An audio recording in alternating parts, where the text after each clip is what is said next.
Boa noite, professora Kildes. Boa noite, professora Juliene. Boa noite a todos os nossos alunos e alunas da nossa disciplina de leitura e produção de textos, alunos de letras e pedagogia. Vamos lá para a nossa aula 5. Será sobre o texto, né? Nós iremos discutir, né, o que é texto. É o que nós vamos aprender na aula de hoje. Muito bem, já é a quinta aula, hein, Juliene? Tá Sim, passando rápido. espero que todos estejam aproveitando, escrevendo, estudando, fazendo nossas atividades. Vamos lá. É O o que que a é? gente está esperando, né? Isso mesmo. Aham. Muito bem, fique à vontade. Então, você tem seu caderno aí anotado, com seus rascunhos. O que é texto para você? Né? É um conjunto de frases, né? É um emaranhado de palavras misturadas. O que vocês estão pensando? Ah, professora, precisa de mais organização, precisa ter mais uma elaboração. Isso mesmo. Texto não é apenas um conjunto de frases, né? A professora Kilde sempre frisava: faça seus rascunhos, Juliene, né? Aproveite seus rascunhos, depois a gente vai desenhando igual uma coxa de retalhos. Então, não tem, professora, eu não sei escrever, não tem essa vergonha de escrever mesmo, pegar seu lápis, a sua caneta, né? Não fique tão refém de procurar na internet palavras prontas, né? Estude. Por isso que a gente tem um cuidado de selecionar os materiais, mostrar a biblioteca para que vocês tenham acesso. E não só a cobrança, professora, qual livro que eu vou pesquisar? Qual livro que eu vou ler? Qual é o livro da próxima aula? A biblioteca é sua, você pode pesquisar, pode buscar mais assuntos, e assim, com a leitura, você vai criando um embasamento teórico e escrevendo mais, né? Tendo o seu caderno de anotação, eu tenho aqui o meu, de escrever, de ler um livro e depois fazer uma anotação. Na aula de metodologia, vocês irão aprofundar mais de como fazer um fichamento, né, a partir da sua leitura. Então, o que Có vai dizer? Que texto é uma unidade de sentido construída em determinada situação comunicativa, produzido com intenção, inserido em um contexto, por exemplo, e destinado a um interlocutor. Então, se eu mando um e-mail, né, como que será a escrita do meu e-mail, né, no meu trabalho, né, de uma forma mais formal, prezado autor, né, tendo uma continuidade de palavras mais cultas, né, o português corrigido para que o meu interlocutor entenda, né? Quando estou no WhatsApp com a minha família, né, com os meus amigos, como que é a minha escrita, né? É diferente, né? Eu posso brincar com as palavras, escrever de uma forma que eu também vou ser entendida, né? Que irão me entender, mas não precisa daquela correção que a academia faz a cobrança. Então, a ideia central é o texto, é a interação. Então, você está interagindo, né, com o seu texto. Quando o professor faz a cobrança na sala de aula de um trabalho, de uma escrita, nós, professoras aqui da disciplina de leitura e produção de texto, vocês lembram na primeira aula que todas as atividades serão de escrita? Então, nós queremos ouvi-los, né? Ler o que vocês estão escrevendo. Por isso que a gente pede para usar as suas palavras, né? Que vocês leiam os textos e escrevam a partir da sua reflexão. Então, por exemplo, texto confuso. Exemplo de texto confuso. Vamos lá. O basquete é um esporte com uma bola e duas cestas. Minha cor favorita é azul e eu gosto de pão de queijo. O livro estava na mesa, mas a mesa não era um livro. Olha só, que texto confuso, professora. São muitas informações que não se conectam, né? Ele está falando de um esporte na primeira frase, depois da cor favorita, o que gosta de comer, o livro estava sobre a mesa não era um livro. Então, esse texto é muito confuso, né? Então, vamos lá para que Fiorin vai dizer sobre isso? Não é um amontoado os ingredientes que se prepara para uma receita. Assim também é superpondo frases que se constrói um texto. Então, não é um amontoado de ingredientes, um amontoado de palavras, né? Por exemplo, na construção, quando vamos fazer um bolo, também a nossa mãe não vai misturar todos os ingredientes de uma só vez. Então, tem todos os elementos, né?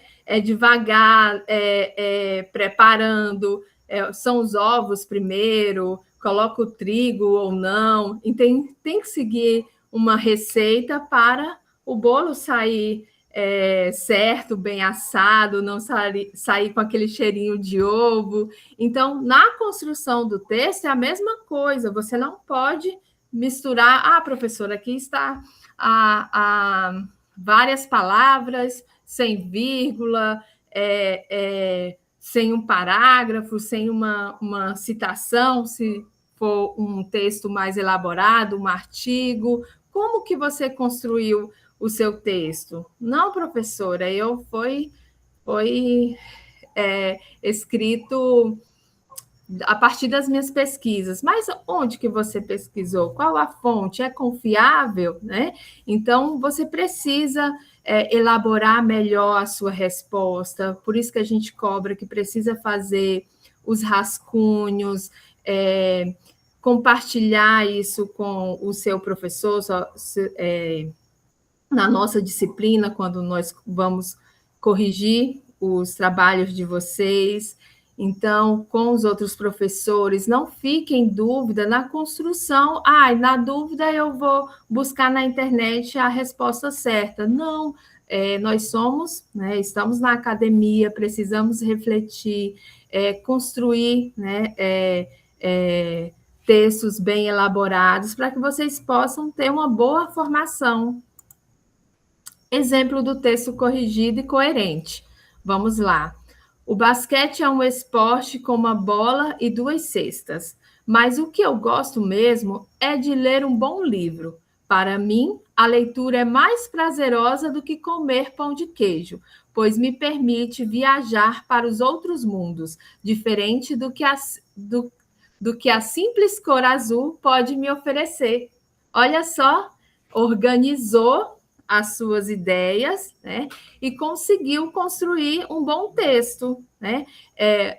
Falou sobre o esporte também, falou que gosta de ler um bom livro, falou que gosta de comer, né? Então, ele organizou a sua resposta, colocando mais elementos, né, nessa organização do texto. Texto como prática social. Conforme Marcuschi, o texto é um evento comunicativo, né? Ele envolve o autor, o leitor, o contexto, finalidade. O sentido não está apenas no texto, mas na relação entre texto e leitor. Então, os autores, né, renomados, quando vão vender seus livros, há essa preocupação, né? Como que ele vai conquistar o leitor, né? Precisa não só escrever para vender, né? Mas é preciso ter um envolvimento, né? Algo mais com esse leitor, né? Interagir, vai deixar a história em aberto para que o leitor tenha mais reflexão e chegue no final do livro, ele tome suas próprias conclusões, ele concorda ou discorda do autor, é uma conversa, né? É uma interação com o autor. Então, é a partir dessa prática que o autor consegue chegar no leitor. E a gente percebe quando o livro é bom, né, ou ruim, né, através da escrita. Vamos lá para um outro exemplo. Nós temos aqui o texto, né, um iceberg com urso polar, e só tem um pedaço no oceano, né, que é a margem que nós enxergamos o pedaço do gelo. E no fundo do oceano, a outra metade, que é maior, né, que tem uma baleia nadando em volta, que é o contexto. Então, em cima é o texto e embaixo o contexto. Então, o texto ele tem essa forma de interação. O que há no contexto, né? A interpretação. É preciso mergulhar para entender, ler bem. Não é aquela leitura de passar o olho, né? É preciso refletir, é preciso mergulhar para entender. Então, esse desenho traz essa reflexão para vocês, né? A partir da leitura, né? O que eu vou entender, o que eu vou interagir com esse texto para que eu possa refletir, né? Ter uma interpretação sobre o texto lido. Texto e contexto, algumas abordagens. Para melhor compreender o que vem a ser o texto e seu contexto, é interessante usar, né, a metáfora do iceberg, que tem uma pequena superfície, a flor da água, o explícito, e a imensa superfície subjacente, que fundamenta a interpretação, o implícito. Podemos chamar de contexto o iceberg como um todo, ou seja, tudo aquilo de alguma forma contribui para ou determina a construção do sentido. Então, Có, né, no seu livro, utilizou essa metáfora. Então, o texto, né, a flor da água, como ela fala, né, é o explícito, é o que está para fora, né? E o que está implícito é a interpretação, precisa mergulhar, né? Entender, que isso nos ajuda a entender e construir os sentidos através da leitura. Vamos lá. Ela também apresenta, né, Oliveira apresenta essa imagem, né, com os balões, começando pela coesão, coerência, clareza, concisão, criatividade e, no final, a correção gramatical. Então, pense que vocês estão escrevendo um texto, né, e que já tem um rascunho pronto, com várias frases. E agora, o que vocês irão fazer? Né? O que vocês irão construir? Agora eu passo a palavra para a nossa professora Quildes.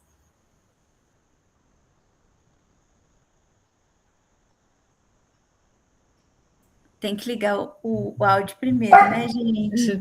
Então, a textualidade, né, como a professora Juliene já vem dizendo, ela envolve todos esses elementos, né? Esses elementos: coesão, coerência, clareza, concisão, criatividade, correção gramatical. Tudo isso faz com que o texto tenha, né, um melhor entendimento por parte do leitor.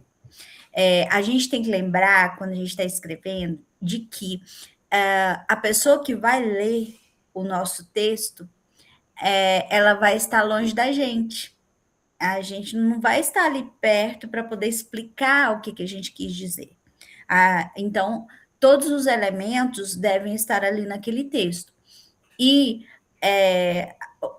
a coesão, a coerência, né, a clareza, a concisão, a criatividade, a correção gramatical são elementos que fazem com que esse texto seja entendido, né? Então, vamos lá. A textualidade, né, é o conjunto de características que fazem com que um texto seja um texto e não apenas uma sequência de frases. Quando nós estamos falando, né, quando nós estamos aqui na oralidade, né, na fala, a gente não vai soltando frases aleatoriamente, né? A gente vai encadeando. E isso é que faz com que a gente esteja elaborando textos, né, falados. E essa textualidade, né, esse conjunto de características é que vão dando, né, uma coerência para aquilo que a gente está dizendo. Então, o texto, né, a escrita também tem essa característica. E, seguindo, Ju, e aí a coesão é um ponto assim importantíssimo na textualidade, né? E o que que é coesão? É a ligação, a relação que se estabelecem entre as partes de um texto, mesmo que não sejam aparentes, mesmo que essa ligação não seja aparente. Essa ligação contribui para o que pode surtir essa ligação, o que pode funcionar como ligação. Pronomes, conjunções, sinônimos, repetições, elementos que fazem com que uma ideia se ligue a outra ideia. Né? Nós utilizamos, né, esses elementos de ligação, né? E a gente precisa estar atento para usá-los mais e usá-los de forma que o nosso texto tenha coesão, que ele seja único, né? Que ele tenha uma ligação lógica entre as ideias que nós estamos dizendo ali, né? Depois da coesão, o que nós temos? A coerência. Ela faz com que o texto faça sentido para quem está, né, utilizando ali a língua portuguesa, no nosso caso. Portanto, deve ser entendida como um princípio de interpretabilidade relacionada à inteligibilidade do texto em uma situação de comunicação. Então, a gente, quando está numa situação de comunicação, seja escrita ou falada, nós precisamos utilizar da coerência, né? Porque senão o nosso interlocutor não vai entender aquilo que a gente está dizendo, né? E é um ponto importante para o entendimento, né? Para que faça sentido aquilo que está sendo dito. Depois, né? Nós vamos ter a clareza do texto. Gente, o texto claro permite a imediata compreensão do leitor, né? Então, para o Sírio Possente, textos devem ser objetivos. Se são textos destinados a circular em campos nos quais a objetividade é crucial. Por exemplo, em textos científicos e técnicos, a objetividade é esperada e sua falta cria problemas. Então, assim, nós estamos vivendo, né, numa velocidade de informações bastante grande. Então, quando a gente produz um texto claro, de fácil entendimento, de rápido entendimento, isso vai evitar inúmeros problemas, né? Então, clareza é importante. Havia uma época, né, que escrever difícil, né, era algo importante, né? As pessoas queriam escrever difícil, falar difícil. Só que muitas vezes, né? E isso a gente aprende muito aqui nessas nossas disciplinas. A gente precisa adequar onde a gente está na situação de comunicação. E essa situação de comunicação vai permitir que a gente adeque a forma como a gente está construindo o texto para que haja entendimento do leitor, né? Então, isso é algo que eu gostaria que vocês estivessem bastante atentos. E depois? Depois, vejam só esse exemplo.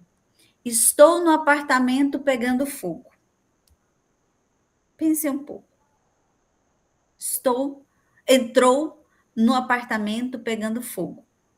Isso aqui foi publicado por um jornal no dia de uma tragédia recente. É mais apropriado supor que o apartamento é que estava em chamas e não a pessoa.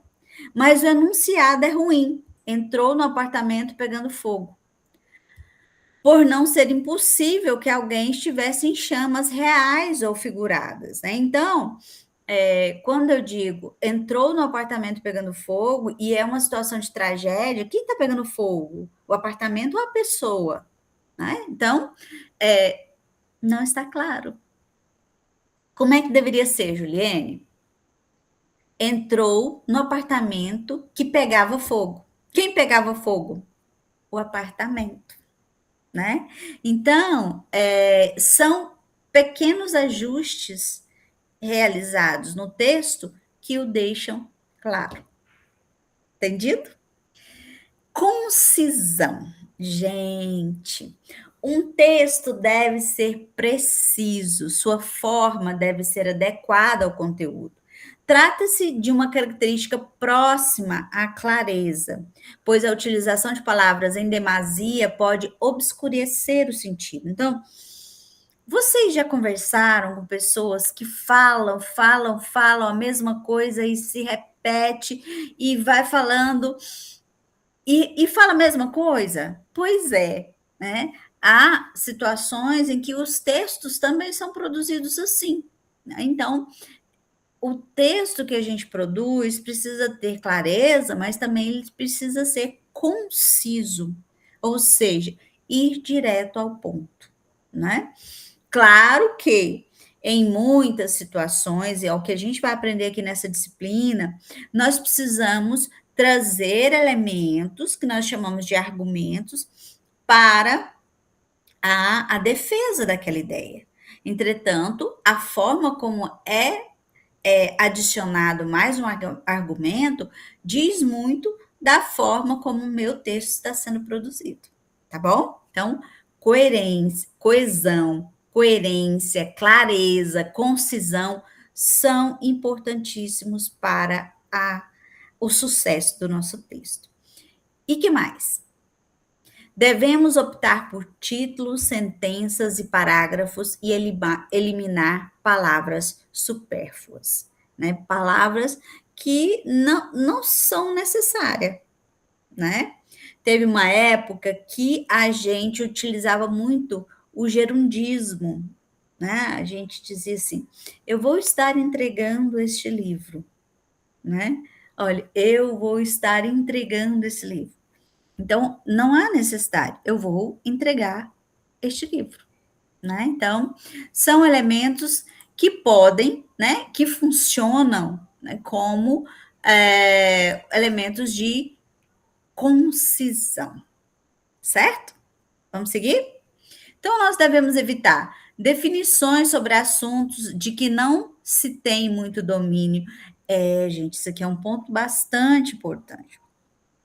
Se eu não tenho domínio, conhecimento de determinado assunto, eu não tenho condições de ficar definindo e falando sobre ele. Por isso é tão importante que a gente leia bastante, para a gente ter uma ampliação da nossa experiência de leitura, né? Porque se a gente ficar tentando definir assuntos que não temos domínio, a gente pode apresentar conceitos erroneamente, ser redundante e ser prolixo, né? O que é isso? É ficar repetindo, né, o que já foi dito. E depois, criatividade. É a habilidade de construir coisas e conhecimentos novos. Um texto criativo apresenta ao leitor alguma característica diferente. Então, às vezes a gente lê um texto com a mesma temática de outro texto que foi escrito, mas a forma como o autor elabora, né, sobre aquela temática é criativo, né, e acaba captando mais a atenção do leitor do que um texto que não tem criatividade, tá? E para desenvolver a criatividade é necessário que tenhamos bagagem intelectual, né? E isso a gente consegue, olha, com recursos linguísticos. As figuras de estilo também conferem ao texto criatividade, desde que o autor saiba empregá-las com propriedade. Então, gente, olha, eu não vou enganar ninguém. Se a gente quer desenvolver bagagem intelectual, experiência de leitura, nós precisamos ler diversos tipos de texto, diversos temas. Nós precisamos assistir a filmes de diversas nacionalidades e sobre estilos diferentes. Nós precisamos ouvir música, desde as clássicas até as contemporâneas, tá? Porque aí a gente vai ter bagagem intelectual, tá? Isso tudo impacta profundamente na forma como nós elaboramos nossos textos e na forma como nós argumentamos, seja texto falado ou texto escrito. Que mais? Correção gramatical. O que é isso? É a utilização da língua de acordo com os padrões da norma culta, sem incorreções gramaticais. Então, além de todos esses cuidados, nós precisamos também estar sempre relendo o nosso próprio texto e procedendo ali às correções gramaticais, né? O cuidado com as letras, com a pontuação, com a forma, né? De escolha das palavras, tudo isso está ligado ao meu estilo, a forma como eu escolho elaborar meu texto. E aí, a gente encerra aqui a nossa aula de hoje, né? Nós utilizamos aí o Roland Barthes com o Rumor da Língua, e nós usamos a Ó Elias com Ler e Compreender os sentidos do texto. Gente, para mim está sendo maravilhoso retomar esses conceitos. Faz muitos anos que eu venho dando aula sobre esse conteúdo. Não vou contar quantos anos, tá, gente? Não vou contar. Mas já faz muitos. E cada vez eu gosto mais, porque essa parte do texto, textualidade, da compreensão, é algo bastante importante para nós, professores, né? O tempo todo nós elaboramos textos. E ter a compreensão desse cuidado que nós temos que ter com a elaboração de textos é imprescindível para a nossa carreira. O que você acha disso, Juliene? Concordo, professora, né? Que os nossos alunos possam compreender, né, da importância da leitura, da escrita, da fala, e o quanto isso é prazeroso estudar cada dia, aprender. Entendemos que no primeiro, no segundo período, ainda dá um pouco de medo de se aventurar e falar: professora, será que eu consigo mesmo fazer uma resenha, fazer um artigo, elaborar um projeto? Consegue sim, né? Eu participo com o Rodrigo, com as reuniões, e estamos elaborando projetos para serem desenvolvidos com os nossos alunos da UAB, e estamos esperançosos, né, que os nossos alunos se envolvam, e vocês irão, né, sentir essa mesma alegria, né, de participar de um projeto, talvez até de viajar para apresentar um trabalho em algum congresso, ou mesmo participar de forma online, apresentando em outras instituições. Na disciplina do ano passado, professora. Eu acho que até comentei com a senhora. Os alunos da disciplina participaram de um congresso internacional, né, sobre leitura, promovido pela Universidade de Portugal, né? Eu falei, nossa, professora, que legal, né? Então, o que a gente estava vendo em sala de aula, eles puderam participar de forma a certificação como ouvinte, mas foi bem prazeroso e eu percebi a participação de cada um, que depois nós tivemos a oportunidade de comentar, né, na aula ao vivo sobre a participação desse congresso. Então, que vocês também possam nos ajudar a pesquisar sobre oficinas que estejam abertas, fazer a divulgação no grupo. Ah, professora, eu tenho dificuldade na língua portuguesa.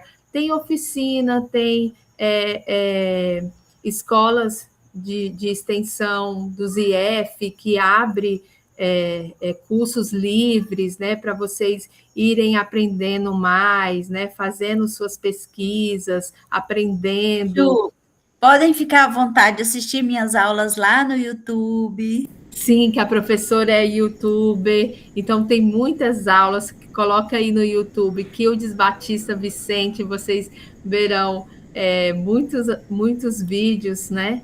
E é bem importante ver a participação de cada um, né? Eu vejo a interação lá no WhatsApp, então nós estamos aqui bem felizes, né? Em dupla, a cada aula, vejo elogios de vocês lá no fórum, que é como se fosse um bate-papo, né? Adorei a nossa plataforma, que a gente pode até curtir, né? Como se estivesse no Instagram, né? Está bem interativo. Então, fica aqui nosso abraço e deixa eu finalizar, deixar a professora finalizar a aula com a nossa frase da semana. Então, vamos lá. A gente vai chamar aqui a nossa, né, teórica que nós utilizamos aqui nessa aula, a Ingedore Vilaça Kó, que ela diz: o sentido não está no texto, mas se constrói na interação entre texto e leitor. Como vocês viram lá naquela imagem, né, do iceberg, o texto está posto ali, mas para além do texto, nessa relação com o leitor, né, o leitor vai trazer inúmeras interpretações, né? Então isso é importante. E essas interpretações vão surgindo a partir da bagagem intelectual, tá bom? Lembrem-se sempre disso. Aproveite o tempo de vocês, ouçam música, ouçam audiolivros, leiam, né? Tudo isso é importante para a formação profissional de vocês, tá certo? Até a próxima aula. Até a próxima aula. Tchau, tchau. Tchau.